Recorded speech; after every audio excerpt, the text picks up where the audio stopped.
Well, I know that there is providence because as we were doing our intro, not that this is the restart of this show because there was problems at the beginning of it, but let's say hypothetically it was. When I was giving the intro to that, I was like, I'm saying all this stuff wrong. I shouldn't have said that. I shouldn't have said that. Okay, whatever. But it looks like God erased the first part of our show through microphone technology. And then we're starting fresh. Welcome, everybody, to the Panel Questions Show. It's been quite a long time, but we're back because we care about what you have to say. And I am joined by a dream team of friends. My name is Curtis Schatz, and I'll be your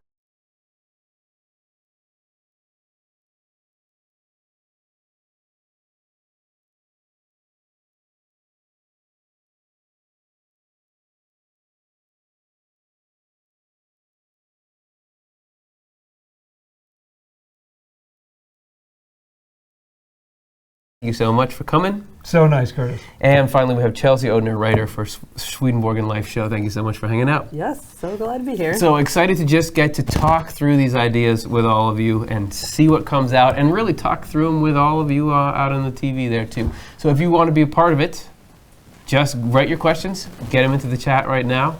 And assuming we find out we aren't still listening our audio, we're gonna dig into them starting now. So,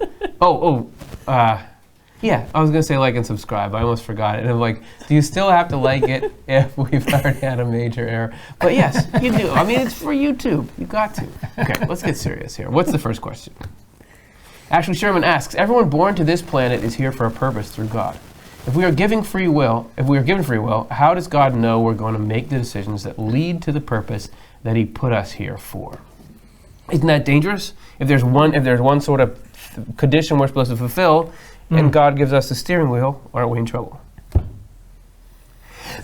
Sorry, I was going to pick somebody, but I had to cough. Okay, it's getting to be winter here in the northeast of the United States, and it's taking its toll on all of us. Okay, so I was going to say, what's the answer to that question, Jonathan Rose? Because you and I had a question similar to this on a previous show. We did have a question similarly, and there I revealed a rather heretical opinion of mine, that I'm not actually certain that it's true that we have just one purpose and that you could miss that or blow it.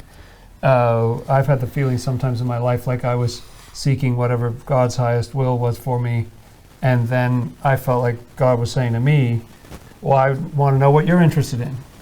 And I would say, well, I just want your highest will. And he'd say, oh, well, what do you think is fun? You know what? He wants to have a real relationship, and I need to be part of it. And another thing is that I feel like in a way, we have a nature, and there's sort of 6 options actually that we have. It's weirdly complicated, but there's kind of 3 hell options and 3 heaven options, kind of that each of us has. It's nice to have options. And so our free will puts us in, and so we get a comfort level sort of choice about where do we want to be of those 6 kind of things. But there's a lot, I think there's more free will. And another aspect of it is that I think, at least according to some things that Swedenborg says, God is in the future as well as in the present. Doesn't take away our freedom, but sort of knows what we're going to choose. So is working with that, so it's partly what we want, what we choose.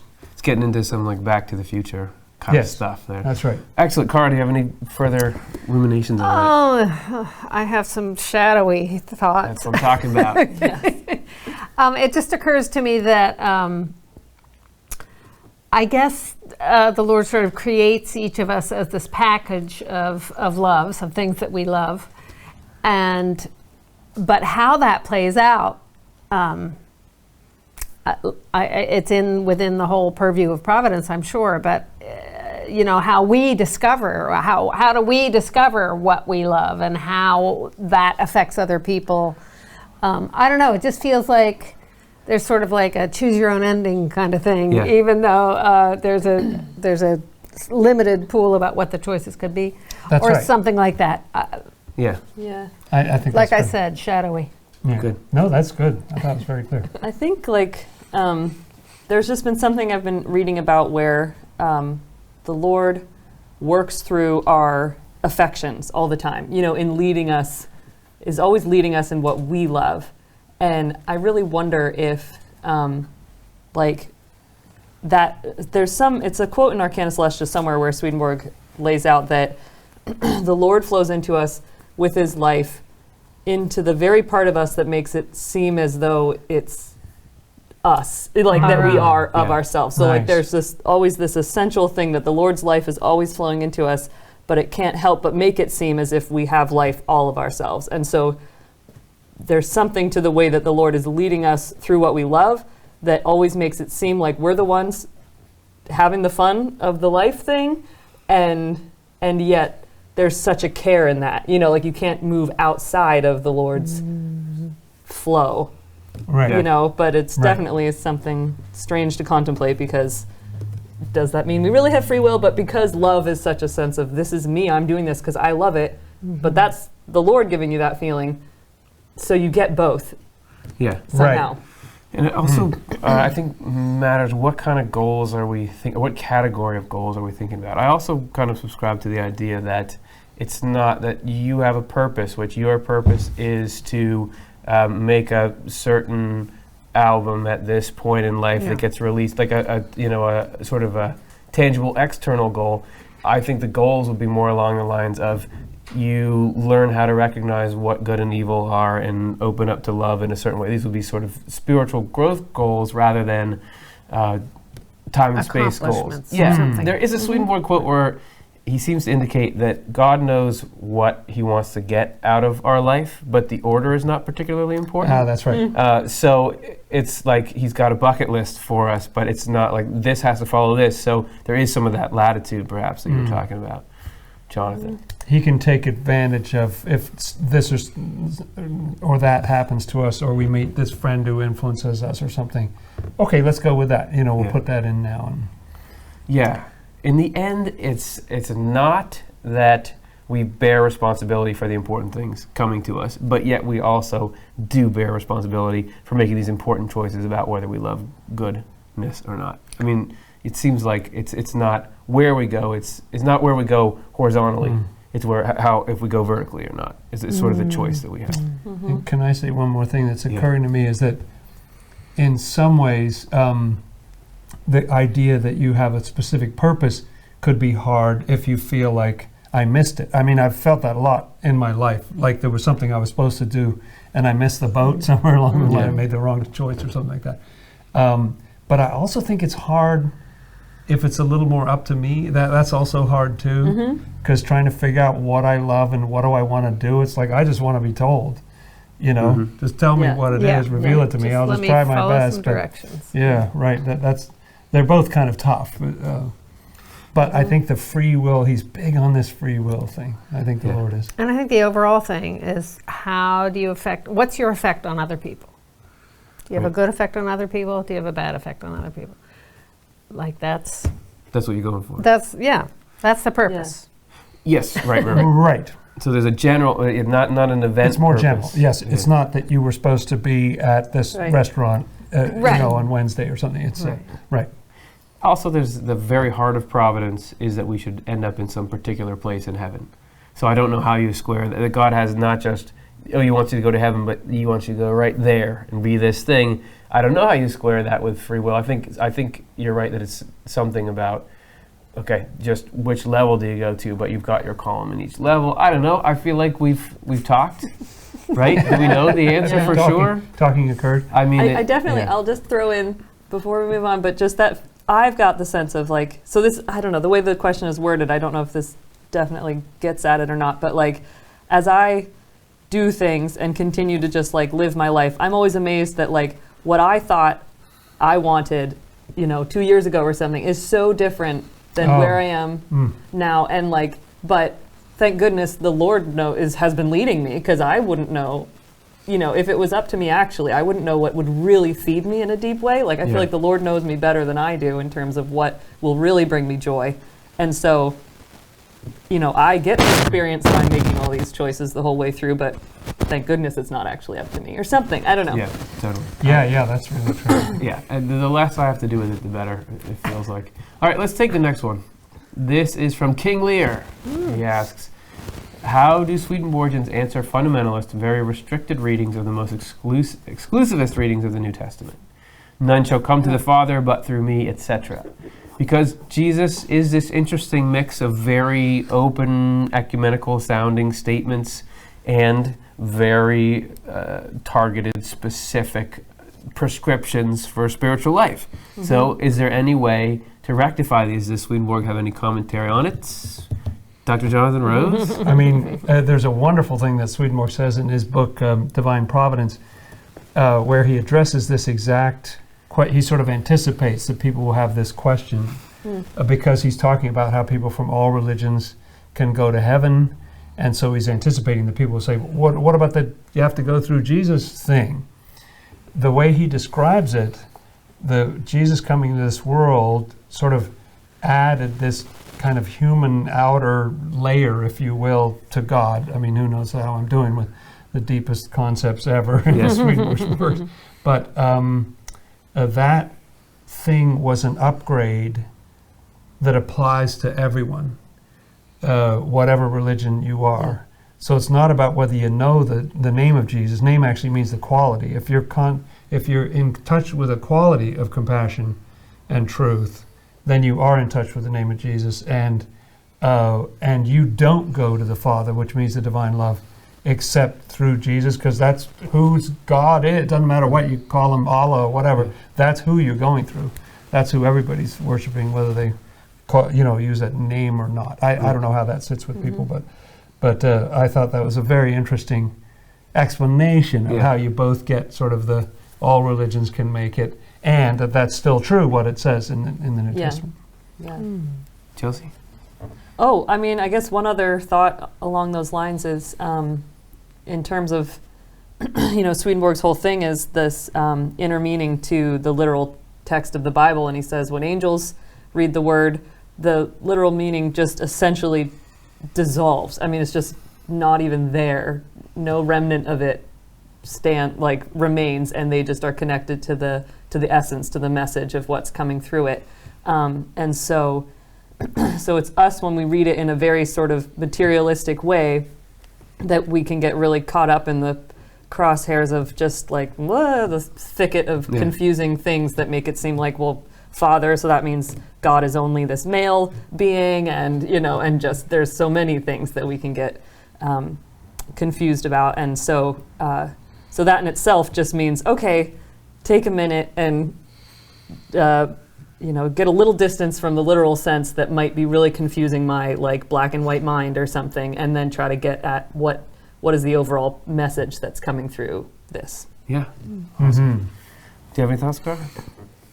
No. Okay, great, because I've just got one, which is that Swedenborg does have this fascinating juxtaposition of very ecumenical paths to heaven, but there's very specific requirements to get into heaven, but it has to do with the nature of each, because you can be of any religion and get to heaven, you can be of any life experience and get to heaven, but you can't get to heaven without renouncing the love of dominion over people. Yeah. And you can't get to heaven without wanting to be everyone else to be even happier than you are. There are these very strict requirements in some sense, but as soon as you hear the nature of their requirements, you can't want to lord over other people. Of course you can't have that. So it's all, when you think of, in the external sense, you have Jesus saying, no one can get to the Father except through me. And you say, okay, so the Father is another person, and there's Jesus, which is one person, so it's a very restricted path. But if Jesus is, to put it very simplified way, is Jesus is a certain kind of love,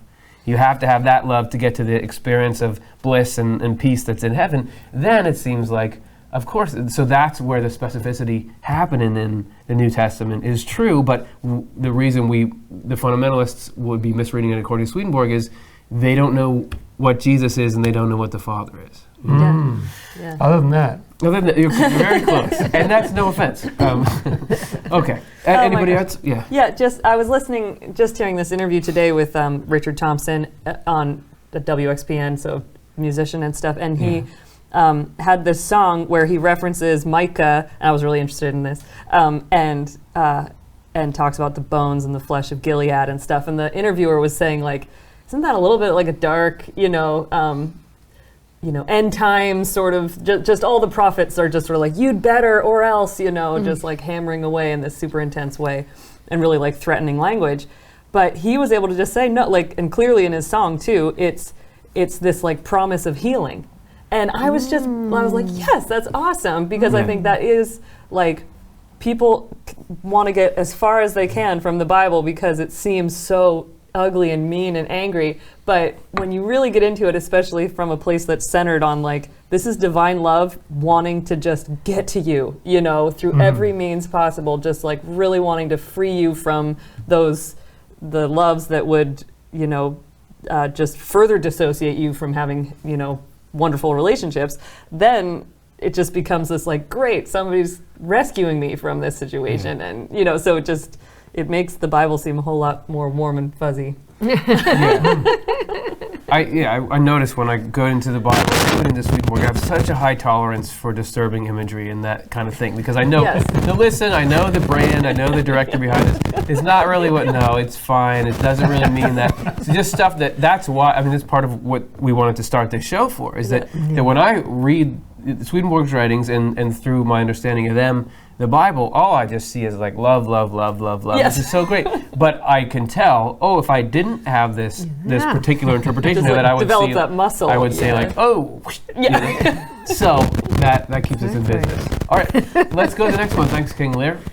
This is Matt Klein. Our good friend Matt Klein says, interaction between heaven and hell are required for equilibrium.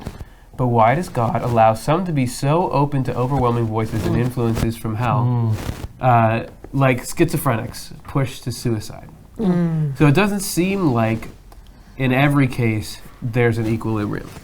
That's right. Swedenborg talked about the essential nature of equilibrium, but how come some people get the raw deal that they get? I really don't know. Yeah, that's the big question. I will say, I mean, I don't know if this is sort of an opening to this, but like, I'm very aware that like, just like Swedenborg says, we have connection to all of heaven and all of hell. You know, like we all are these little microcosms of the whole thing. So I definitely don't, I just, in the way that Swedenborg talks about how the Lord is protecting all of us from hell of such an extreme all the time, you know, that, I don't know, I guess all I'm trying to say is like, it's not sort of an us and them, too bad for those people, because I just feel like I am so vulnerable, you know, or something, like it even just thinking like, I can try to be a good person, but I'm so aware of this instinct or this inclination to just like really be a horrible person sometimes, you know, and like that's just right there, and I feel grateful that I have tools and a muscle and a discernment mechanism going on in my head that is able to say, thank goodness I just don't have to choose that, you know. But if I was just overwhelmed by that impulse, I could be causing so many horrible things to be happening in the world. So we may see it as the hour wears on here. I got an interesting thought in response to that. It's a really hard one.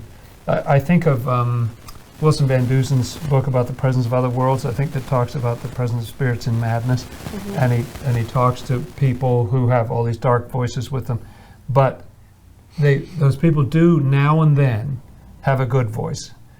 You know, it's not an equilibrium. It's not like 50-50 or something. You know, it's heavily weighted on one side, but there still is an answering side. They will have more than one kind of voice. That doesn't help much at all. But the other thought that I had was, in a certain way, if you heard voices as something outside of yourself, in some ways, it might be helpful, because it seems more corrosive when you think it's your own thoughts and that you want that and you think that. If you really, this is just a voice, you know.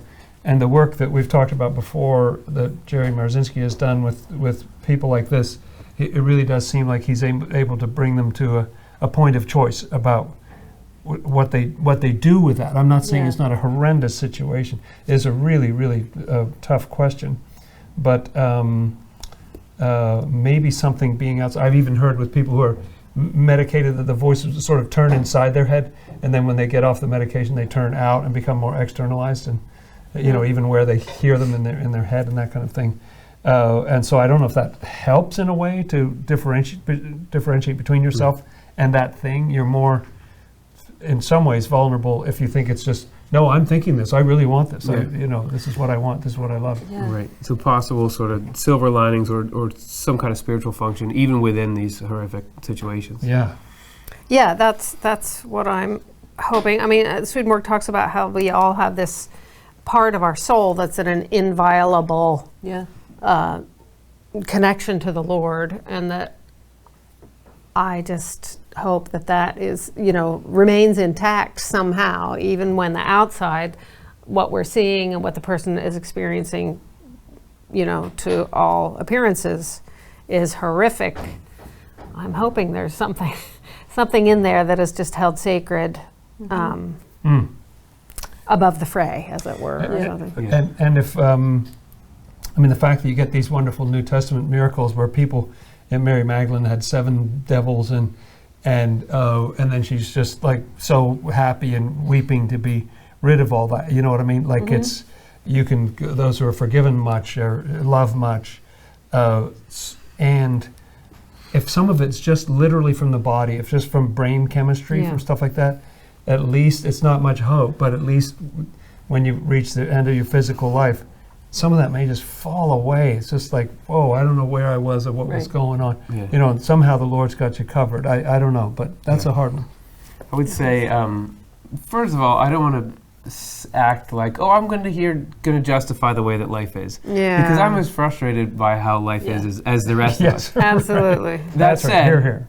I've got a job to host this show. So this is what I'm going to say, because that even though the experience can be really frustrating, and for some people it's horrific, there's 2 points I wanted to make about this. First of all, the equilibrium, I believe the function of the equilibrium is not necessarily to provide comfort of experience. Its primary function is that we can choose heaven or hell somehow, and ultimately we're given the option to choose heaven. And that may even be by really complicating physical factors, can be delayed. Swedenborg talks about people who are in states of mental illness not being able to make those choices, but somehow they're still living and it's set up so that they can make them afterwards. So that there is a promise in Swedenborg's writings that everybody is getting the chance to, the function of the equilibrium is happening for everyone, that you can dissociate from the hell that we're kind of naturally gravitating towards from birth and get into heaven. But then on the other side is just the question of why human suffering, why doesn't everyone get a fair shake? I think about the concept of human rights and earthly human rights, and that this people only really realized there was such a thing relatively recently, and we have a sense that everybody should be given, in America they say life, liberty, and the pursuit of happiness. Generally, I'm sure there's lists of everyone should have access to water and safety and these sorts of things. And because of the large-scale imbalances all around the world of all kinds, not everybody has access to that stuff. Not everybody's given the rights they're supposed to. I would assume, things like the schizophrenic who is so beset by the voices that they can't really, they're deceived into taking their own life, or you have to put up with decades of this stuff. That's a symptom of a diseased spiritual world where we have to go through these things that you wouldn't go through in an ideal state. So, because the only way I can understand a complex spiritual thing like that is to look at the complex physical thing and say, why does some person in a village somewhere get overrun by these warlords? Well, for the answer to that, you could look back to the warlords, or you look back to the history of the last 100 years, or you look to the economic. There's so many factors playing into this unfair situation where this good person who with a good family becomes a victim of a larger conflict. So I would think it's like that too. I guess it is that it's like this schizophrenia definitely just seems like it gets at that inner experience, like things that affect your sense of yourself, and it seems like,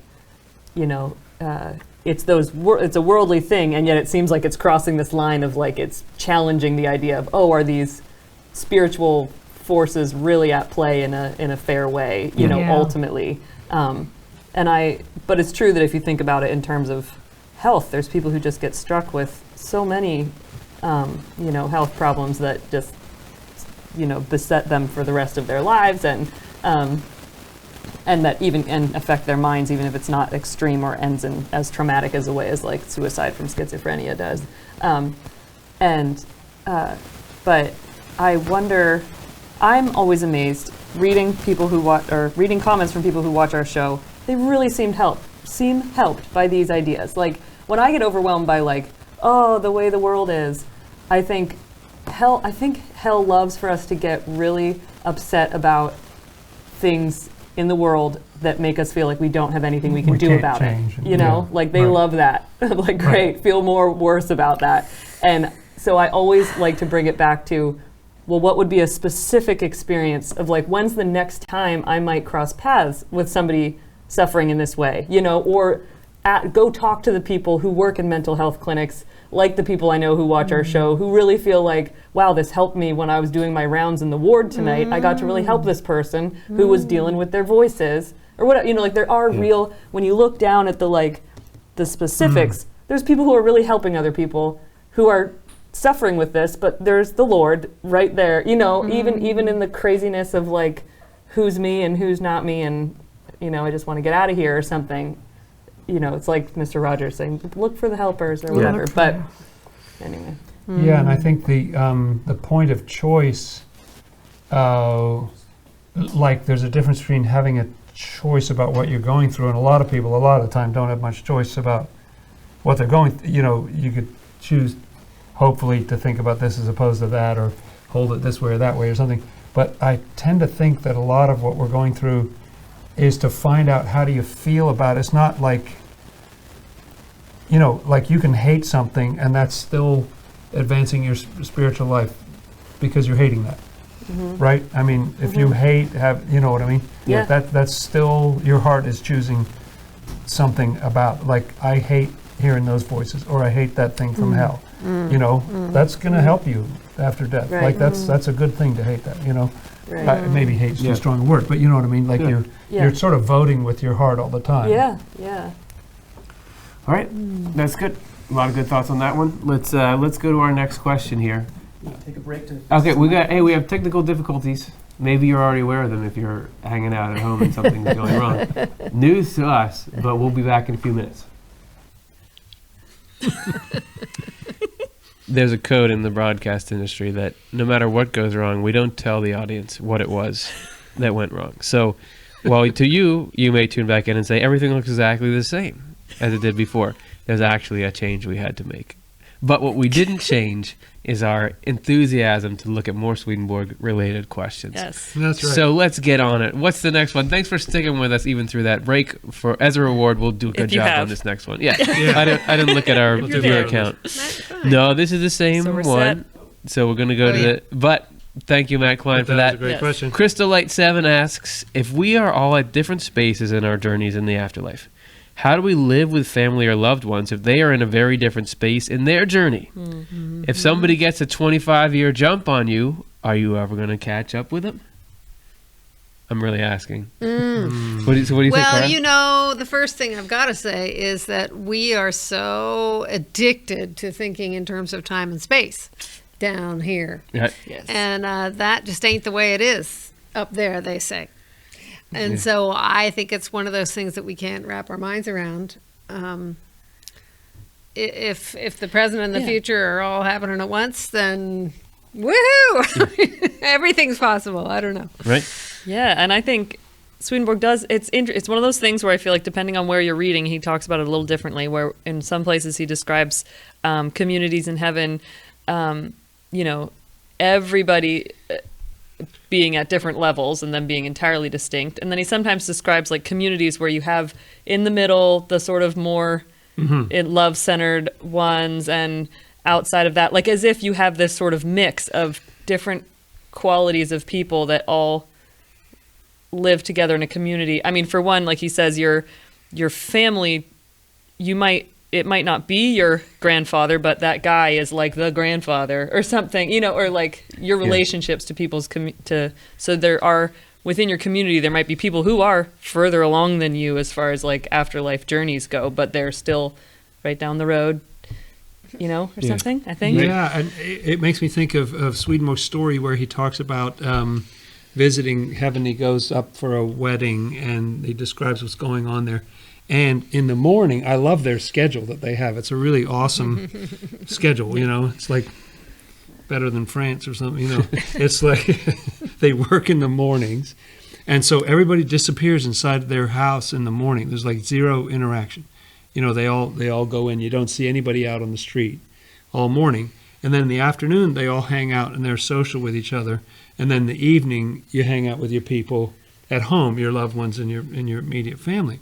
Well, I can imagine a situation where lots of people have this experience in this world where, you live with somebody, but you go off to 2 different jobs during the day or something. And then you come back. And I can imagine in the spiritual world, it would be like, oh, well, you have this love of this particular thing. And so you're with those people while you're doing that work in your mornings. And then in the evening, you're sharing this love of, a different sort of, like just the bond of the love that you have is where you go home to in the evening or something, and you're hanging out with ones you love. And so I think that it could be that you could, just as we do in this world, you could be doing both, kind of. Yeah. So I originally, I think, misread this question of really being about temporal separation, that somebody's already got there and they're ahead of you, so they're more advanced than you. How do you get... I don't think that's quite what it's really saying, but I'm going to answer it as if it was saying that. Good. Because I like to stick to my guns here. So I am inhabiting the same, or was, I eventually moved out, but I was inhabiting the same space as my parents for quite a long time, and they were much more advanced than I was. I was a little baby, didn't know how to do anything, and they were already this far along. But I really loved living with them. We really got along well. And even though there were certain areas in which I remember once hanging out with my dad, and he was like working on some project that he was going to take into work. And I remember, and I don't know if you're watching, Dad, but there was like, he's an engineer, so he was doing some kind of design drawings or something. And I remember thinking like, okay, I'm just going to draw something that I think would be a good automotive connector, and maybe it'll be the right thing that like he really likes this and uses it as work. So I was that little. The point is, even though our brains were so different, and mine could never comprehend those levels, we got along well, we bonded, and we're able to cohabit well. So I think that even if somebody is further along spiritually, similarly, you could still have quite a close relationship. And then second of all, let's say, so my daughter is 2, and right now she's almost 3, and so like a 1.5-year-old is way different than her. It's just like almost another category. But 5 years from now, they're going to be almost the same age functionally, and 45 years from now, you'd never know. So I think there could be people, even if they are farther along than us, as we continue to go down the road, the difference gets so slight compared to the similarities that... So anyway, there's my answer to a question nobody asked. Great. Good. All right, let's go to the next one. Jocelyn Darling asks, what's a good test you can do on yourself to see if you're on the path to heaven or not? Oh, good one. Swedenborg says some of those. Yeah, things. he does He suggest does. a few. He does, yeah. He says, see what you're thinking about when you're all by yourself and nobody's listening. Yeah. Isn't that one of the things? Yes. One of the tests? Sorry, I might have pointed. That's all right. What else? What are some No, of them? that's good. So wait, explain that a little further to people. I guess just the thought is when there's no concern for how other people are reading you or what other people are thinking of you, what is really going on in your heart and mind, because that would be an indication of what you really care about. If there's nothing, but Curtis wouldn't like it if he knew that I was thinking about like that kind of thing. If there's none of that, then what is bubbling up inside you might be an indication of what you really care about. Awesome. Right, and if you find that what you're thinking about, as you said, is like there's an example he gives of a person who is feeling very distressed after getting to the other world and realize they don't have anything, and then angels come and help him, and then they leave, and then he's by himself, and he's thinking, I've got nothing, but I wish I could do something for those people. They were so awesome. Well, that he was by himself. It wasn't under any sort of social obligation. I suppose I should act happy now, or something. It was really just welling up from his heart, and that was an indication. Swedenborg makes it sound like that was huge, like the fact that he had this gratitude in his heart really meant he was in a great place. Yeah, Chelsea? I don't know. I mean, I guess I just am thinking in terms of like, if you're on the path to heaven or not. I don't know. Swedenborg talks about how you just need to if you're just looking at your life, and he says if you're looking to the Lord, and if you're just trying to turn away from an evil once or twice a year, that's enough, right. that you're on the path to heaven. So like, if you've ever had a moment of reflection where you thought, should I say this mean thing, or would that be mean, and I think instead I'll do this, then that's a very good sign. And I guess so. And even there's a passage there where Swedenborg in his spiritual diary or spiritual experiences says that his experience of being on the path was that he couldn't believe. He talks, it's a weird little thing. He talks about how in the Old Testament you needed it sounds horrible, but the ashes of a burnt red heifer is what you needed to be cleansed with, because these ashes were unclean, and you needed something unclean to cleanse you if you got unclean because you touched a dead body or something like that. It was the ashes of the red heifer that would cleanse you and purify you. And he makes this comment that this is how it helped him a lot, because he was seeing so much junk. I use the word junk, I don't know what he called it, but that came up in his spirit, just so much evil and lousy thoughts, and he just couldn't believe it. But he finally realized, oh, this is a purification. Yeah. So if you're aware of it, you're at a higher level than it. Yeah. And so he says almost something like, the more you think you're not on that path, the more you're probably on that path. Right. It's actually one of these upside down You're aware deals. that there is a path. If you're, yes. yes. Right. If you're aware that there's a lot of bad stuff in your lower self, you're doing great, because that's the ashes of the red heifer that are purifying you. Yeah, there's a required stop between where we are now and heaven is the feeling of despair that you will never get to heaven. Yes. That we can only do regeneration through spiritual temptations or spiritual trials, and he says that those go in cycles where the end of them is feeling like this is never going to work. I'm never going to get there. I'm never going to do this. So, yeah, if you're asking that question, you're probably in a good spot. Yeah. But it's, so that's like to alleviate if people are feeling like the task is too much or that I'm feeling guilty or something. But on the other side, if you're all gung ho about how I really love to do this, how do I take the next step? I would say a good gauge is. It's the ruling love is what's going to pull us away or towards heaven. So I was just reading about something about the ruling love yesterday, which said the ruling love is what animates everything we do. Mm-hmm. So if self is the most exciting thing to me, if it's Curtis's reputation and things that benefit him, I can just try to notice, like, as soon as something is not Curtis-centric, does it really drop off in excitement for me? And as soon as it benefits me, am I really much more interested in it? That could be a little gauge of how much am I really hung up on myself right now? Or what is it? Maybe it's not self, maybe it's worldly pleasure, but maybe then again it's doing the right thing. Just notice, like, that can be an indicator. Where's your energy? What energizes you? And not all the time you have to have lower stuff, but in the big picture, if you were to write like a book summary of yourself, what's really pumping me up? What really gets me going in the morning. Right, and I think we face dilemmas sometimes, not all the time, but now and then you'll get a dilemma. You know, sometimes they're small, sometimes they're big, where you love, whatever it is. You love money, you love food, or whatever it is, and then you also love your neighbor, you love God or something, and push has come to shove, and you've got to kind of choose. And so seeing what you choose in those situations can be helpful too, to figure out, I get, there was one time when I noticed that something was more important to me than food. That was just astonishing. I couldn't believe it.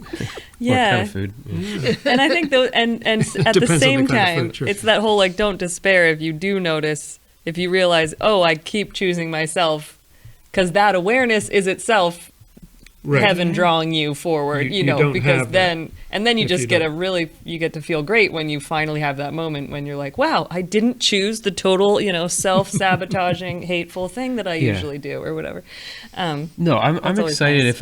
if like 5% of the time I'm doing something, I'm motivated by something that feels good. Yes. Like it's not something that I experience consistently, and it's not that we're trying to eliminate the love of self. It's just trying to go below Yeah. a couple of other things. You And if never you're- get yeah. rid of it. And I kind of feel like if you're running out of things, you know, or like really, if sometimes I get that feeling of like, wow, I feel pretty good about myself. What am I not paying attention to? Or like, what am I sort of ignoring?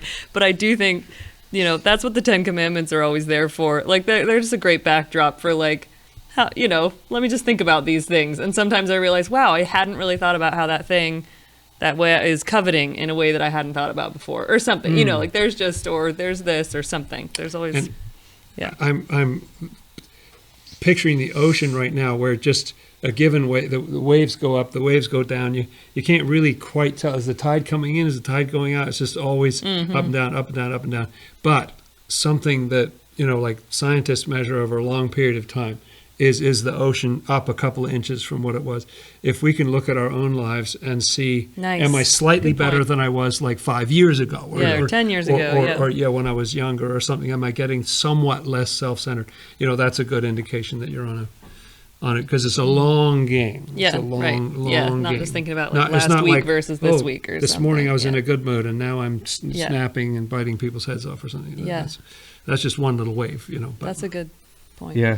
And I guess technically nobody's on the path to heaven, because God pulls us towards heaven sort of against our own will in a lot of ways. That part of what Swedenborg's whole journey is, and we have this whole show based around when he wrote, he's so enlightened, but he had to get to a point where he's very strongly feeling like, no, of myself, I would just be totally indulging in everything of myself. I'm nothing but evil and falsity, going on and on. But yet he was obviously tapping into something, and he said that for him it was liberating to feel like, no, everything, the acknowledgement that everything good is coming from the Lord, and the relief. I don't have to worry what's coming from myself right now good. No, of course not. It's not supposed Yes. to be. Yes. No, that's the definition. It's not Yeah. even really from self. It's from hell. It's masquerading as self. So, okay, there's a bunch of tests. I don't know if any of them are good. Yep. There you go. Thanks, Jocelyn. The answer is yes. Let's do the next one. The answer is yes. I Am We Johnny asks, how does Swedenborg view enlightenment? Well, there you go. I mean, I think what you were just saying kind of gets at it in terms of that ability to think, to reflect on yourself. You know, that really is like the Lord coming with light, is being able to see from that higher self and observe the great hell acting as of yourself or something in you. Yeah, and I love that show we did recently with the microscope about how to tell, you know, like what spiritual truth is and stuff, because there's something about that mechanism of being, you know, Swedenborg talks about whether the truth that you have is genuine or not. And it's not that it's a big slam if you don't. It's just like, do you have adequate light to see under the microscope or something, you know, because enlightenment is a function. It's a truth-oriented kind of thing, you know, how much light you're getting from the concepts you have. And we're constantly trying to refine and get better ideas so that you get more light. And it's very much a function, isn't it, where Swedenborg talks a lot about how we have a will and an intellect, and our intellect, even if our will is not in a good place, our intellect can be lifted into the light of heaven sometimes, you know. Like, so you can be at one moment in a high state where you, or sometimes he says almost into the light of heaven, or that kind of thing, that you can be way up there with your mind just contemplating these beautiful things. And then it's sort of like, you know, somebody misspelled your name in the local paper, and then you're in a fury and a rage and calling the editor or something. You know. But you made the local paper. Crash, you're back down to yourself, you know, your own level. Yeah, there were two broad categories that popped to mind of enlightenment. It does seem to be the idea that heaven and hell are flowing into the mind. It seems like a huge part of the enlightenment that Swedenborg had and talks about. And then the other one is being able to tell what's good and what's evil and what's false and what's true. That hell, he says, when evil is felt as good, that's hell. That hell is not being able to tell that something is wrong. So the more that we can tell that's objectively bad to do to people, that would be a category, I think, of enlightenment. Yeah, definitely. Okay. Any final thoughts on that for I Am We Johnny? Thank you so much for the question. That's real good. And of course, that's us taking. He doesn't. Oh, he does use Latin proxy for enlightenment, right? I was going to say that's like Yes, a he does. Buddhist term that we're great. Illustratio. Yes, There you go. There you go. Hey, I'm walking here. Okay, let's see what the next one is. Immortal Blue asks, when dark spirits causing pain or haunting a person, and that person calls on his guardian angels, what exactly happens to the dark spirits as the guardian angel approaches but is not quite there yet? Wow. So this is not something that I've ever witnessed, but Swedenborg does seem to describe similar things to that happening in a lot of situations, scenes that play out in the spiritual world. Does anybody have any recollection of a relevant mechanic or story?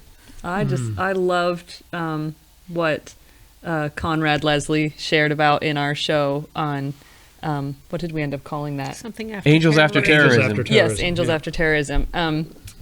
About his son and this feeling of being able to call on his son for help to like take care of it, and there wasn't even time between him calling and his son being there to be like, I've got it, and then he would let go of that concern and knew that his son as an angel was taking care of, protecting him or whatever, getting rid of the bad thoughts. So I found that so powerful and so moving, and I've just like thought of that in my own life, and it's been really, that was a great story. There's maybe not even a not quite there yet, that it happens so fast. And he felt immediately free Yeah. of it too. So that's just one example. Awesome. And I've just thought of a teaching that Swedenborg says that that really stuns me. I almost have difficulty believing it. It's such a stunning sort of statement, because I often think about when you're going through that suffering. Oh, it's all about me, and I'm suffering, and these spirits are saying wah wah wah wah wah, and the angels are saying no, they're good things, and but Swedenborg says that process is also very much about those angels and those evil spirits. And the evil spirits, under certain circumstances, if we get to the point where we get clarity that we no longer want that thing that the dark spirits are offering, and we reject that evil, or we even loathe it kind of thing, and I think it can happen under other circumstances too, where you're praying for the evil spirits or sending them love or things like this. But I think those spirits have been in the world of spirits, and I think that's the moment of their choice, and they actually go down to hell at that. Like, that's the moment that they get processed. And so if they're waiting on the edge, I think they're making their final decision. Are you really about attacking this at any cost? Like, this is what you love, right? You love attacking anybody who's got the Lord in them. That's what you're really all about. And so if there's a hesitation there, it's like before the Lord casts the evil spirits into the swine, and there's sort of a parlez-vous going on or something, the Lord is interacting with those spirits. So I don't know, that's a wild sort of answer, but that's what No, it's good. It's good. It's a Swedenborgian type answer. So. Yeah. Yeah. Happens to the dark spirits. I don't Yeah. know. I just the image that comes to mind is magnetism. When you turn magnets the wrong way and they like voing voing. Yeah. repel each other. Yeah, I don't know. Dark spirits don't want to be around guardian angels. That's right. So they get out of there. But I don't know about Right. how long the process takes. And I imagine that has to do with our, like how engaged, like they're there because we want them. There's something in our heart. That's Like we play a them role in inviting it them too. or something. Yeah. Yeah. Right. Whereas when we get a little clearer and we're more with the angels, then you get that instant thing, I think, pow. I can think of three symptoms that Swedenborg describes for evil spirits when angels approach. One is abject terror, or when the divine truth approaches and they're terrified and they get out of there. Another is talked a lot about people just sort of blacking out. Yeah. That you when a contrary sphere to your life enters, you just kind of fall down because you no longer have communication with your life force. And then the third one is sort of this excruciating pain. But he more describes that when it's evil spirits are trying to climb into heaven, and if they have in their heart this love of harming people, and then they come into this sphere of love for helping. It's like just these two opposite forces that cause almost this nuclear reaction inside them. So I remember this one description of a baby scaring away all these evil spirits, and that it was a little child that did it. So, but it sounds like that was just like a fleeing. But then also, at one point, Swedenborg was given this sense of, like, he could tell it wasn't from him, but just having this great power to sort evil spirits, that he was kind of seeing them down there and could just move them here and there and get them out of the way. And he said, like they were nothing. And he was saying this was showing the power of divine truth and how much that what to us seems like this towering menace, both the idea of nefarious bands of outside attackers, but also the problems in our own life and the maze we're kind of in, just as a flick of the wrist to divine love and divine truth. Yes, and I'm thinking of the fact that with animals in nature, there are sort of three things that you do. Number one is freeze. Number two is run. Number three is fight. Like, if you can get away with just freezing, you don't have to run. You don't have to expend that energy to run. If you can get away with running, then you don't have to fight. If you have to fight, you have to fight.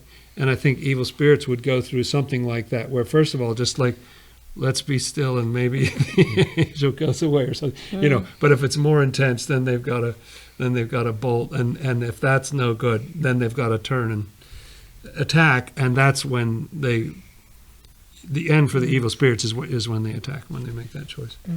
I like, this is just making me think of this cool passage I was reading that that sort of relates to this, but how it was more like evil spirits getting into a society, like a heavenly society or something more angelic, but that the angelic society just drew into into the human form, and it just expelled there's this like expulsion that happens or something, and I feel like that's something I had this really cool dream once where it was something similar to that, where it was like this drawing in to the center, and then this like evil that was on the surface was just like blasted away, you know. Like, so there's something that when that drawing in happens, it just can't even stick around. Awesome. So there's a couple of visuals for you, Immortal Blue. Hopefully that cleared things up. We're going to do one more. We got time for one more before the hour is done. And the last lucky person, or unlucky, is David Gullibert, who asks, did Swedenborg ever write about God having a sense of humor? Yeah, right. Oh, well, otherwise, where does it come from? Is God going to say, well, I wish I could find things funny like you humans, but I don't have that just program. So boring. Yeah, like, what is this fun you all have? Right? It can't be. Yeah. But does Swedenborg ever talk about it? Well, the thing that pops to I couldn't think of anything at first, but the thing that pops to mind is that he says that the patriarchs of Abram, who becomes Abraham, Isaac and Jacob, mean different parts of the Lord, and Isaac means laughter. He's, that's true. He's the rational mind, and that's a kind of laughter and seeing the ratio or relationship between things. It astonishes me with little children how young they are when they start laughing, Oh, yeah. Like, you might think that's sort of a grown-up thing, but it's way young. They sort of, oh, that's hilarious how you hit me in the face with that, 6 or 8 weeks old or something. that foam rubber cube, that was hilarious. Do it again. Tore that piece of paper. We've all seen the videos. Yeah, that's right. Just hilarious. And so there's got to be something of the Lord, and something so human. Swedenborg emphasized so much that God is human, and what's more human than laughter? I think that's a very human kind of trait. Yeah, God is human, and we're created in the image and likeness of God. So, like you said, we wouldn't have it if God didn't have it. And I think my own existence is a phenomenal testimony. I think that you could rest your case. Too soon. Yeah. So, are we gonna... I don't think Swedenborg addresses it specifically. I was going to say, if you're wanting to know, what Swedenborg says, I feel like the only time he talks about humor is he sort of talks about it in a, in thinking about, well, there's, in the same way he does sort of about everything, there's different kinds of humor. There's humor that's just, where you really want to just take down the other person, and that's not great. But then there can be a more angelic humor. Yeah, right. That there's mocking, sort of, sarcastic or biting kind of humor, and that's the angels don't go in for that. But he talks about the angels smiling. And then the angels say very funny. I mean, there's a lot of funny things in his works. There's a lot of funny things in the Bible. Yeah. Actually. There's a ton. Yeah. And joy. I mean, you just think about how much the Bible talks about joy and how God is the source of joy. Like, I don't know anybody who knows how to experience joy without it being something that makes you almost like you laugh with joy, like things are just so fun, that it's just like, this is just the best, and you just need to laugh out loud, so that is very clear, so why would we think that how can you have joy without that fun and laughter? I think it's Hebrews 12 verse 2 that says that it was for joy that Jesus went through the crucifixion, for the joy that was set before him. He endured the cross and despised the shame and all that, that like the whole purpose of it was joy. And you don't always think about that in terms of I'm thinking about this. Jesus' time here. It's often sort of a serious look on the face or something. But so is the Bible. It seems so serious. But I think it's a psalm that's restored to me the joy of your salvation. That's right. I remember Swedenborg talking about the essence of architecture being in heaven, that there you see architecture in its very art. So I'd love to see a Netflix special by God, like stand up. Yeah. What's the essence of humor? Like where would you go first? Do you have any puns in there? I think we're living in it. Yeah. I think that's it. Okay, so guess what? We're going to do another one because we had some technical difficulties earlier and we want to give you your money's is this like the here. minutes at the end of the soccer game where you like the ref says +4 or this something? Is that, and this is the question from Mr. Binkers the cat. Binkers. If a family member goes to hell and you go to heaven, can you visit and have a rational conversation with that family member? Maybe you have a particular family member in mind. Just kidding. Go ahead. Well, Swedenborg certainly says that evil spirits, like you never lose freedom and rationality. They're sort of the presence of God with you. And so he has lots of rational conversations with evil spirits. Yeah. Even terrible. Now, when they sort of return to themselves, then they get the awfulness back and everything. But they can totally see everything. You know what I mean? They very, very lucid conversation. So I think it's possible under the right. It sounds like it has to be a little engineered. Arranged, like the lower self has to be quiet, and you have to get the setting right, the cushions, the couch, and stuff like that. Yeah. But I'm always impressed with how Swedenborg.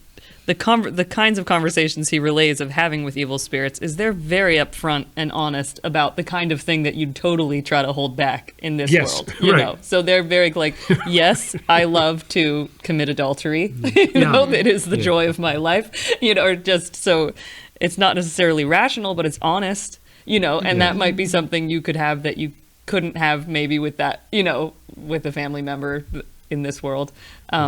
I don't know. So maybe it's just an honesty kind of a connection, even if it's, what's rational about, insanity, like hell, so it's like but they rationalize it. So anyway, you might get understanding, even if it's not like a progressive conversation that's in. Swedenborg must have had this experience because he says he encountered practically everybody he'd ever known in his life. And some of them, so he must have had this. He doesn't say. He says frustrating little about what it's like to have a friend or something like that who ends up in this. But he must have been in that situation, because he talked to lots of people and not all of them made the cut. A lot of his acquaintances turned out to be really bad people. Right. I knew Lars so-and-so and he was my something. It turns out he had killed 2 people and done this other secret poisoning and just really heavy stuff. But then he does go on to have these interactions. And it does seem that you could certainly, if I knew somebody who's gonna go to hell or choose that, of course I'm still gonna want to be able to see him and talk to him, and it certainly seems like you can, and that it's not like that person, if you talk to them, would say, oh, I'm so glad we can visit right now because hell is so bad and I just finally get a break. Because when Swedenborg even goes to talk to these evil spirits that he doesn't even know, I'm thinking of, I think it's the end of Divine Providence where he says, forgive me for filling the rest of the page with this conversation. We've referenced this before on this program where there's 2 evil spirits talking to him and they essentially say to him, heaven is really lame. It's a bunch of goody goodies, and it's boring. And really, in hell, we're allowed to do cool stuff, but yeah, we get in trouble if we break the rules. They're It's way more like pitching the him- good place. Yeah, they're even though they're going through hell and everything and all the limiting that it represents and the complications it brings in your life, they get up there and they're essentially saying to him like, you should try hell, and your readers might like hell. Yeah. So that You write a book about I just feel like that's important to note, because this could in the traditional Christian view of what we're talking about here is like there's somebody that you know and love who is just eternally suffering, gone forever, or and something. suffering horrifically. Yeah. And like, wouldn't you like you're visiting them to try to alleviate their suffering? That's not necessarily the hell that Swedenborg describes.